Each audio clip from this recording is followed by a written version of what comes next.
You're not a procrastinator. You have a habit of procrastinating. Big difference. Because if it's a habit, I can teach you to use science to break it.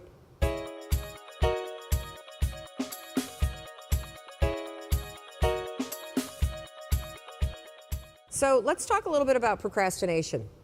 Who in here struggles with procrastination? Yeah, and the rest of you that aren't raising your hand are just procrastinating on doing it, aren't you? I know. You see, I always thought procrastination had to do with the thing I was procrastinating around, right? Like that procrastination has something to do with work. Believe it or not, procrastination has nothing to do with your work. Procrastination is a form of stress relief. Let me explain this.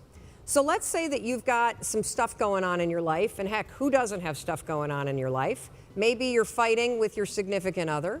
Maybe mom's or dad's health is failing and it's really, really upsetting you. Maybe you've got some financial stuff. You put too much of your savings into Bitcoin, and now that that's crashed, you're stressed out about it, right?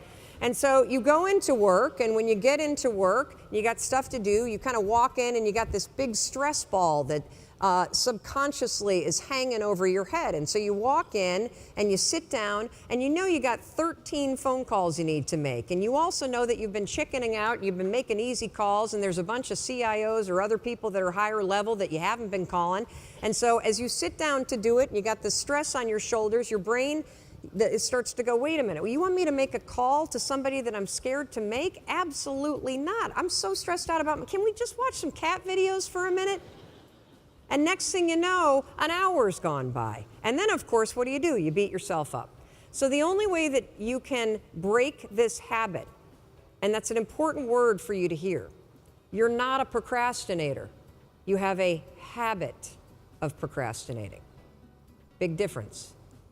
Because if it's a habit, I can teach you to use science to break it. You see, all habits have three parts. There's a trigger. And in the case of procrastination, the trigger is always stress.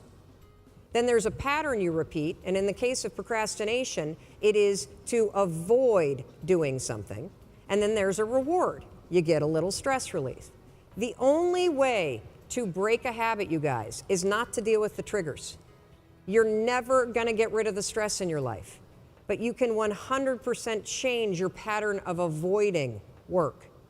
So next time that you're in a situation where you feel yourself hesitate, you spent way too much time checking out the highlights from last night's scores, what you're going to do is you're going to go, oh, I must be stressed out about something. Acknowledge the stress. Then go 5, 4, 3, 2, 1. I want you to count to yourself because I want you to interrupt the habit that's stored here, and I want you to awaken your prefrontal cortex. Then I want you to just work, just for 5 minutes.